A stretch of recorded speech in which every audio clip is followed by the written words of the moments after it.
Thinking about buying a home in Ottawa this year, don't make a move until you hear this. I'm breaking down the 5 things you must know before buying a property in Ottawa this year in 2025.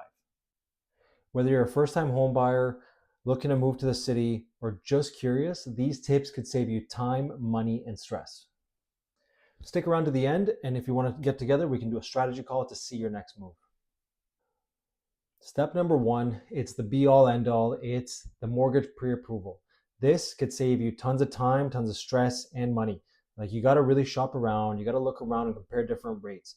Now, mortgage rules are tighter than ever, especially in this year. Yes, the rates have gone down from the last 2 years, but the rules have changed quite a bit.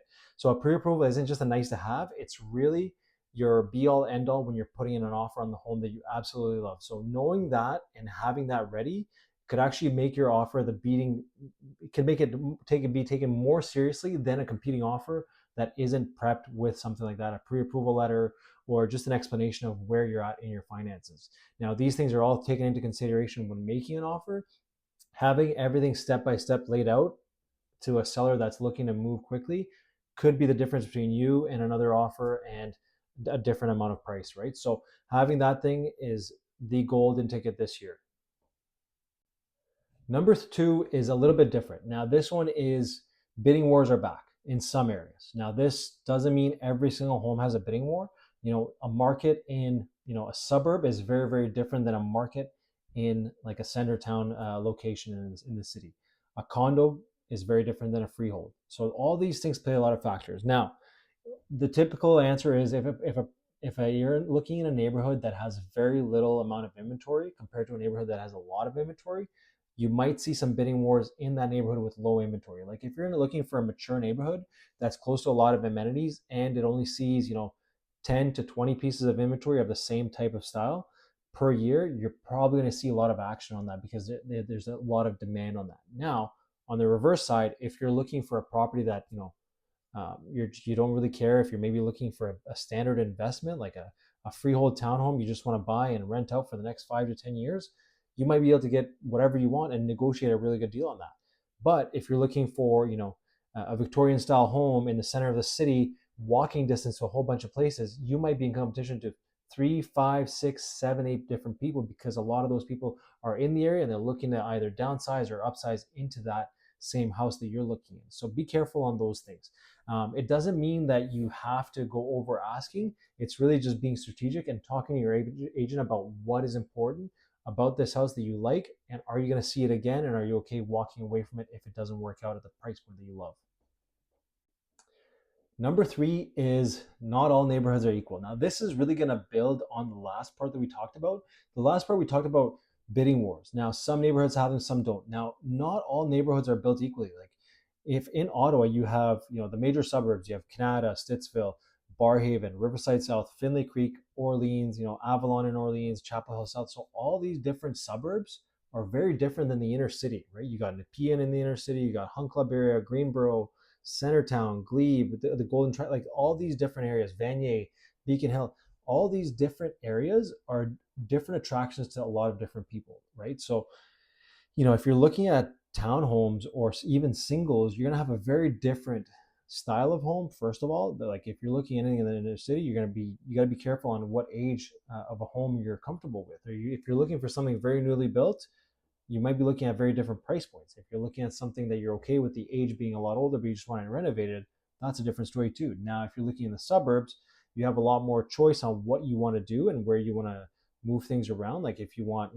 if you're looking for your first freehold townhome in the suburbs, you're gonna have a lot of choice on that, and you're gonna probably be able to pick and choose which neighborhood you go to, right? If there's a certain school you want your kids to go to, if you want to be close to certain amenities, if you work in the area and you only want to be a 5 to 10 minute drive away, those are all factors that factor into the best neighborhood, right? The best neighborhood for everybody isn't the same neighborhood. It's all these different factors that factor in. So really looking down and studying the neighborhoods that you actually want to live in, that is a huge part of your home shopping criteria.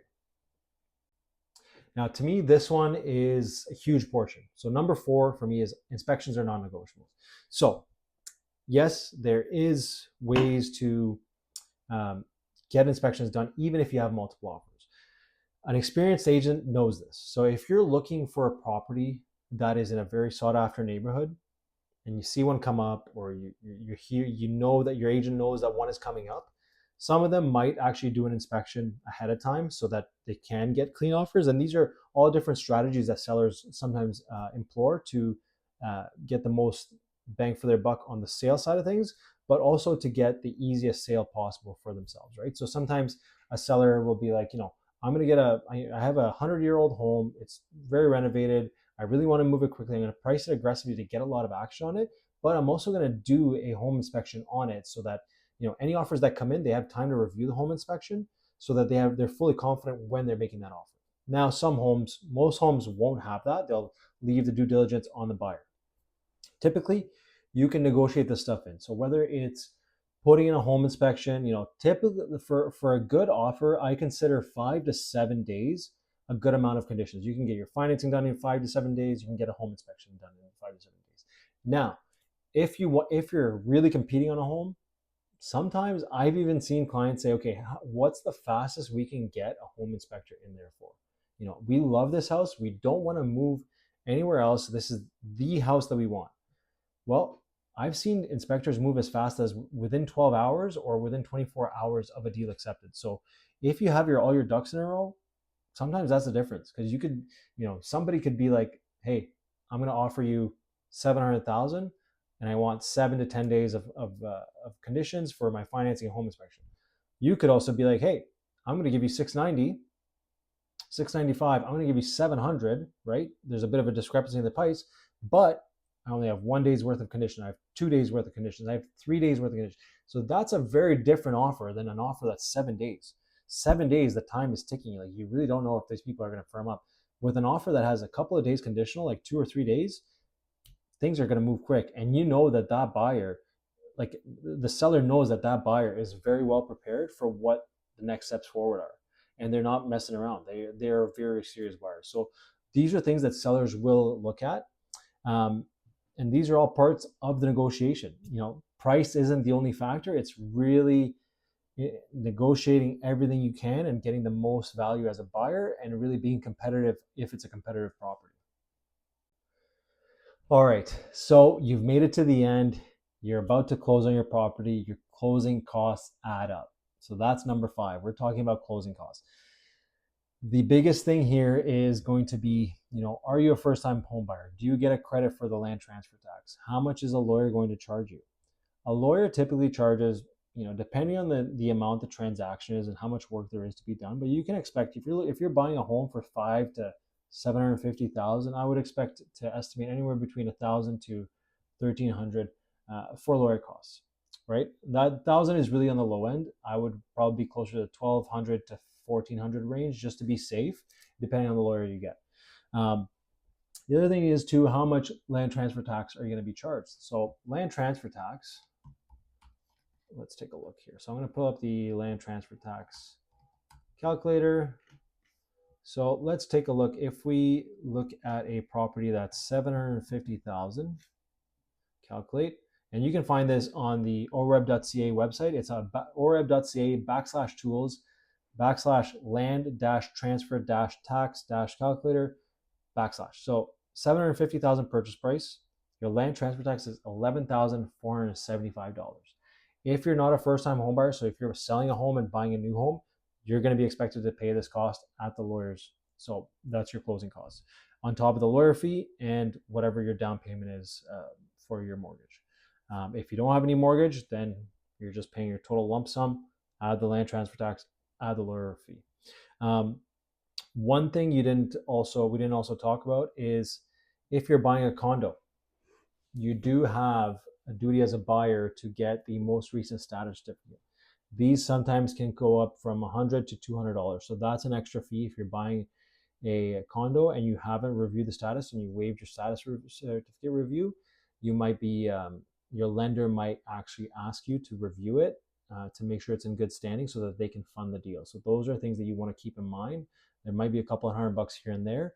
I would always say it's safe to assume, make sure you know your credits for if you're a first-time home buyer. If you're not a first-time home buyer, you just add the land transfer tax, your lawyer fee, and whatever else you're planning on doing with the property. But overall, that's really it. This is the fun part. You're finalizing everything, so you want to make sure this goes very smoothly, so you're not taking any surprises, right?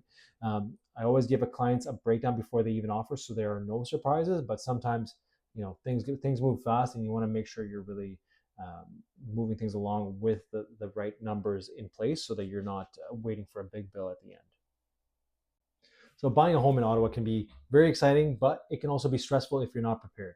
So having a smart home buying process ready to go for you is really something that's going to help you and get you in the process moving forward and excited, as opposed to the stress part where you're working backwards trying to make sure you're catching up on things that you might have missed. So if you want help building a smart home buying plan, or just have questions, I offer a free no pressure strategy call. So the link is in the description. Let's talk, guys. See you soon, and wait for the next video. Take care.